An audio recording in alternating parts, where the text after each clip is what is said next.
ಅವ್ವನಿಲ್ಲದ ಹಂಗಿನ ಮನೆ ನನಗ್ಯಾತಕೋ ಶಿವನೇ. ಅವ್ವನಿಲ್ಲದ ಹಂಗಿನ ಮನೆ ನನಗ್ಯಾತಕೋ ಶಿವನೇ.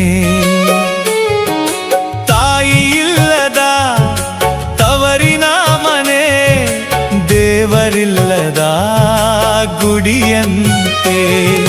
ತಾಯಿ ಇಲ್ಲದ ತವರಿನ ಮನೆ ದೇವರಿಲ್ಲದ ಗುಡಿಯಲ್ಲವೇ. ಅವ್ವನಿಲ್ಲದ ಹಂಗಿನ ಮನೆ ನನಗ್ಯಾತಕೋ ಶಿವನೇ. ಊರಾಳೋ ದೊರೆಯಂಗೆ ಬಾಳುತ್ತಿದ್ದ ಅಪ್ಪ ತುತ್ತು ಇಟ್ಟಿಗಾಗಿ ಇಂದು ಕಾದು ಕುಳಿತ. ಅಪ್ಪನಿಗೆ ಇಲ್ಲದ ಮೃಷ್ಟಾನ್ನ ನನಗ್ಯಾತಕೋ ನನ್ನ ಜೀವಯಾತಕೋ. ಅವ್ವನಿಲ್ಲದ ಹಂಗಿನ ಮನೆ ನನಗ್ಯಾತಕೋ ಶಿವನೇ.